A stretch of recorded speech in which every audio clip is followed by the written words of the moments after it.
કેમ છો ટ્રેડર મિત્રો? તો આજના વિડીયોમાં આપણે જોવાના છે કે 90% પીપલ લૂઝિંગ ધેર મની. 90% લોકો ટ્રેડિંગમાં પોતાના પૈસા ગુમાવે છે. તો કેવી રીતે ગુમાવે છે, કયા કારણોથી ગુમાવે છે, જે પ્રોફિટેબલ ટ્રેડર છે 10%, એમાં આપણે કઈ રીતે આવી શકીએ તેના વિશેની વાત આજે આપણે કરવાના છે. તો જેવું કે તમને ખબર જ છે કે ટ્રેડિંગ એક ઝીરો સમ ગેમ છે. તો કોઈ ટ્રેડરનું પ્રોફિટ થતું હશે તો એની સામે કોઈ બીજા ટ્રેડરનો લોસ થતો કે જેઓ ટ્રેડિંગ સ્ટાર્ટ કરે છે એમાંથી 90% લોકો પોતાના પૈસા ગુમાવે છે. આવું શાના કારણે થાય છે તેના વિશે આજે આપણે થોડી વાત કરવાના છે કે કયા કારણોથી ટ્રેડર્સ પોતાના પૈસા ગુમાવે છે 90%, અને ખાલી 10% પીપલ કે 10% ટ્રેડર કે જે લોંગ ટર્મમાં પ્રોફિટેબલ હોય છે, પોતે ટ્રેડિંગમાંથી પૈસા કમાય છે. તો આપણે પહેલાં તો જે લોસ થવા પાછળના કારણ, કેમ ટ્રેડર્સ પોતાના પૈસા ગુમાવે છે, અને ત્યારબાદ 10% ટ્રેડર્સ કે જેઓ પૈસા કમાય છે ટ્રેડિંગથી, એ કેવી રીતે કમાય છે એ વસ્તુ જોવાના છે. તો ચાલો આજના વિડીયોને સ્ટાર્ટ કરીએ. લિસ્ટ બનાવી છે કે કયા કારણોથી ટ્રેડર પોતાના પૈસા ગુમાવે છે. તો એમાં પહેલું છે lack of education and strategy. Most of the people કે જેઓ ટ્રેડિંગ સ્ટાર્ટ કરે છે એવો ગેટ રીચ ક્વિક સ્કીમ, એટલે કે તરત પૈસા કમાવા માટે પોતાના ટ્રેડિંગ સ્ટાર્ટ કરે છે, ઝડપી પૈસા કમાવા માટે. એ લોકો પાસે કોઈ જોબ હોય છે, પરંતુ એક સટ્ટો કે ગેમ્બલિંગ આપણે કહીએ એવી રીતે ટ્રેડિંગ સ્ટાર્ટ કરે છે.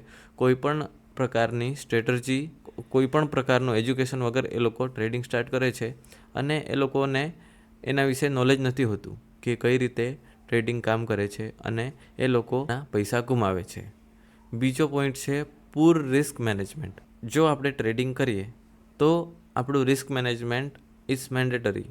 જો આપણું રિસ્ક મેનેજમેન્ટ બરાબર ન હોય તો આપણા લોસીસ થવાના ચાન્સીસ ઘણા વધી જાય છે. પૂર રિસ્ક મેનેજમેન્ટનો મતલબ છે કે વિધાઉટ સ્ટોપ લોસ આપણે ટ્રેડ કરીએ, આપણા ટ્રેડમાં આપણે સ્ટોપ લોસ ન લઈએ, અને જો મોસ્ટ ઓફ ધ ટાઈમ આપણે 1-2% રિસ્ક લઈને ટ્રેડ લેવાના હોય છે. જ્યારે ટ્રેડર્સ શું કરે છે, જે 90%માં આવે છે, એ લોકો મોર ધેન 1 or 2% કે તેનાથી વધારે રિસ્ક લે છે અને ટ્રેડ કરે છે. એના લીધે એ લોકોનો લોસ થાય છે. આગળ વધીએ તો emotional trading. Most of the time શું થાય છે કે અહીંયા જેટલા મેં તમને ટોપિક કહેતો છે, બીજું છે રિસ્ક મેનેજમેન્ટ, પૂર રિસ્ક મેનેજમેન્ટ. તો જ્યારે ટ્રેડર શું કરે છે કે વધારે પડતું રિસ્ક લે છે, તો એની અંદર ઇમોશન્સ આવે છે. ઇમોશનલ ટ્રેડિંગ ક્યારે થાય કે જ્યારે કોઈ પણ વ્યક્તિ વધારે પડતું રિસ્ક લે છે અને રેન્ડમ ટ્રેડ લે છે કોઈ પણ પ્લાન વગર, તો ત્યારે ઇમોશનલ ટ્રેડિંગ થવાનો ભય સૌથી વધારે છે. ટ્રેડિંગમાં જો તમારે પ્રોફિટ કરવું હોય તો તમારે ડિસિપ્લિન રહેવું પડશે, કન્સિસ્ટન્સી મેન્ટેન કરવી પડશે. અગર આ વસ્તુ જો તમે નહીં કરશો, રિસ્ક મેનેજમેન્ટનો ઉપયોગ નહીં કરશો, તો ટ્રેડિંગ એક ગેમ્બલિંગ બની જાય છે. નો ટ્રેડિંગ પ્લાન. જો તમે ટ્રેડ લેતા હોય એ ગમે ત્યારે લો છો, તમારા ટ્રેડિંગ પ્લાનને ફોલો ન કરો. કેટલાક લોકોનું કેવું હોય છે કે ટ્રેડિંગ પ્લાન હોતું જ નથી અને ગમે ત્યારે ગમે તેવા ટ્રેડ લે છે અને એના કારણે લોસ કરે છે. Over trading. જો તમે વધારે પડતો રિસ્ક લો, ઇમોશનલ ટ્રેડિંગ કરો, એના લીધે શું થાય કે વધારે પડતા ટ્રેડ લેવાય, અને વધારે પડતા ટ્રેડ લેવાથી લોસ પણ વધારે થાય.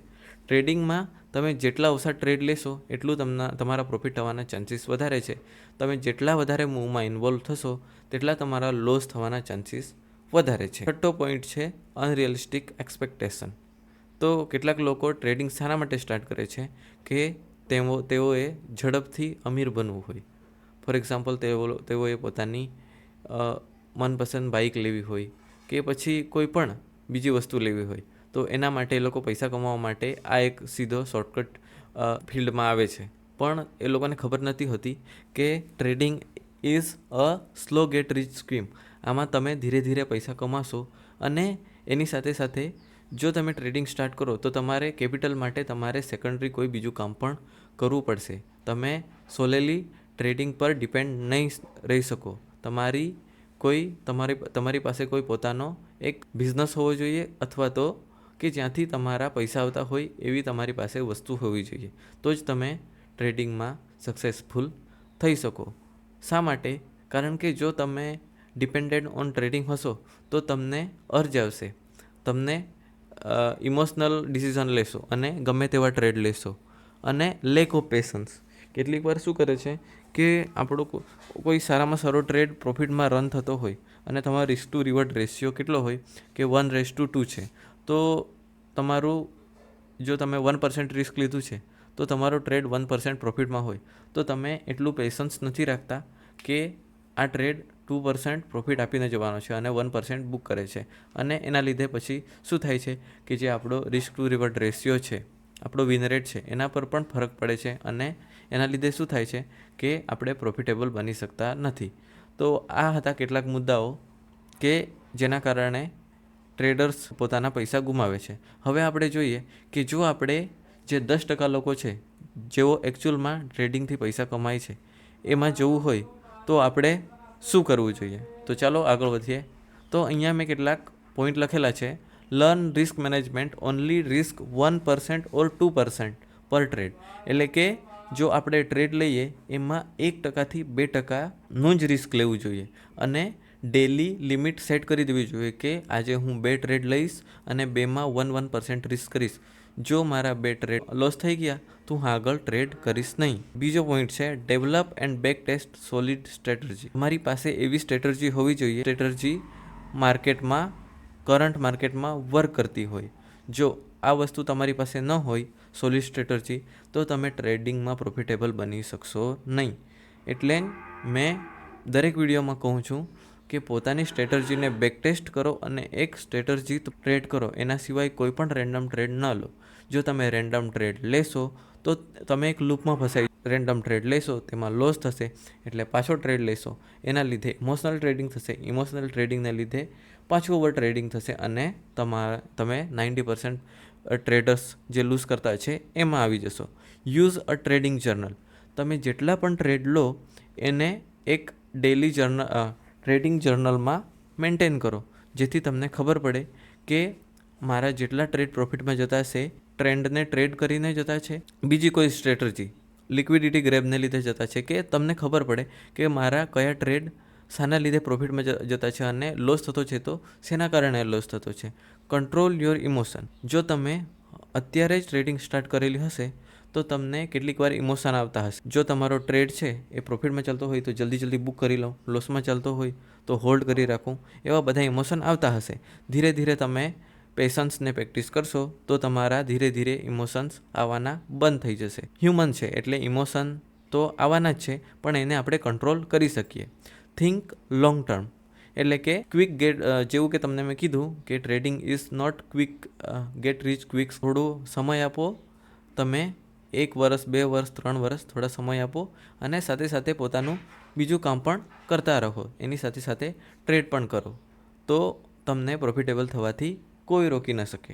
અને આપણો લાસ્ટ પોઈન્ટ છે focus on consistency not big profit. એક ટ્રેડ મોટું પ્રોફિટ આપી જાય એવું ના વિચારો. કેવી રીતે તમે લોંગ ટર્મમાં ટ્રેડિંગને લઈ જઈ શકો. તમે જેટલા ટ્રેડ લો છો એમાંથી most of trade, for example મારી કોઈ સ્ટ્રેટર્જી છે એનો વિન રેટ છે 60 to 70%, તો મારા જે 7 ટ્રેડ છે તો એ વધારે ઇમ્પોર્ટન્ટ છે, ના કે કોઈ એક મને મોટો ટ્રેડ મળી જાય અને તેમાં મને મોટું પ્રોફિટ આપી. Focus on consistency. મોસ્ટલી આપણા ટ્રેડ પ્રોફિટમાં આવે એ વધારે જરૂરી છે. તો આ જ હતું આજનું વિડીયો. આશા છે કે તમને ખ્યાલ આવ્યો હશે. હજુ હું નવો છું, મને એટલું બધું એક્સપ્લેન કરતાં નથી આવડતું. સો તમને કોઈ ડાઉટ હોય તો તમે કોમેન્ટમાં જણાવી શકો છો. 10%માં આવું હોય તો અહીંયા કેટલાક મુદ્દા છે, આના સ્ક્રીનશોટ પાડી લો કે પછી કોઈ જગ્યાએ નોટ કરી લો. આ વસ્તુ જો તમે કરશો તો તમને પ્રોફિટેબલ ટ્રેડર બનવાથી કોઈ રોકી ન શકે.